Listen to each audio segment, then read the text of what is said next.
Hey guys, what's up? It's me, Flare, just making a video on how to do a gravity type mob spawner. So what it is, I'll just put a torch here to show you because it does stop the spawner from spawning. Oh, how did this guy get up here? Oh, look at that. Anyway, so what it is I found a dungeon here. I dug out all around it, as you can see. And then down here, this huge pit is, well, that's what it is. It's just a huge pit.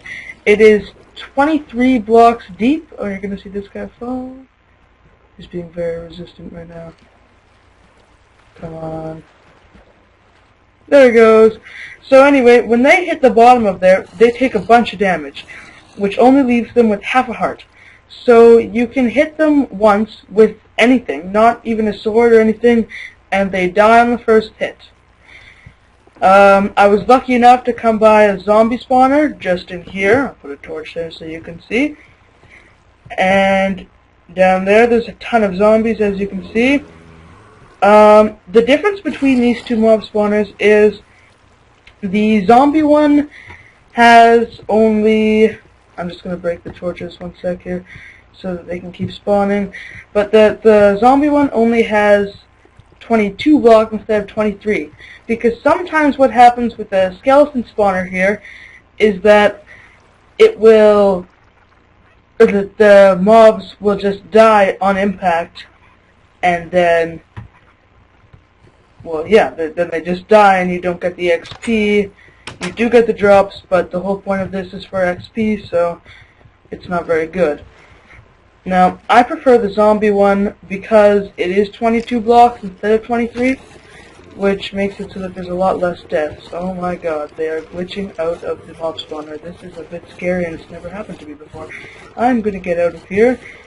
We'll come back in a moment. That's really weird. It hasn't ever happened before. I guess it's because I've been standing there for too long or something. Oh, I've all glitched their way back in. Very interesting. As you can see, there's a ton of skeletons here. I'll kill them in a moment. As soon as it stops glitching. Oh crap, there really is a lot of them. You can tell how many have died because of how many drops are here. So, like, there's a few drops, so most of them survived, which is good. And over here in the zombie one, as you can see, only one drop. So they die a lot less because it is raised up another block. And now I'm going to kill these guys for fun, starting with the skeletons. Now the skeletons, I'm just going to hit with a bone because they do fall enough that they only have half a heart, and since this does half a heart of damage to them, I don't need a weapon to kill them. So I can stand here and hit them again and again and again and get tons of XP. As you can see, I'm already level 58. I've done this a few times before. It didn't take me too long to make these. About an hour for both of them. But yeah, I mostly prefer the zombie one just because it is a lot easier.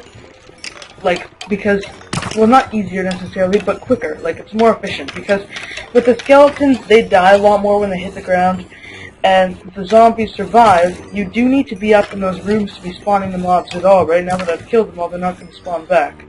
So, yeah, you do need to be up in the rooms to spawn them. It's very simple. If you're not in the rooms... Oh, I'm very hungry from all that. If you're not in the rooms, they don't spawn because you're too far away from the spawner. So, while you're up there, it's better to have more mobs down here and just kill them with something like a stone sword. It will kill them one hit every time, and you don't need to deal with them dying a lot when they hit the ground. Now, they do die occasionally, but very rarely. So I think I'm going to fix that with the skeleton mob spawner after this video. Since I killed the zombies. Holy crap, I'm level 6 now. That's awesome. Already 2 really high levels just doing this. And I stood up there for... Actually, I can't remember how long I stood up there before all this, but... yeah. Anyway, that's how the gravity mob spawner works. Thanks for watching. Hope you enjoyed.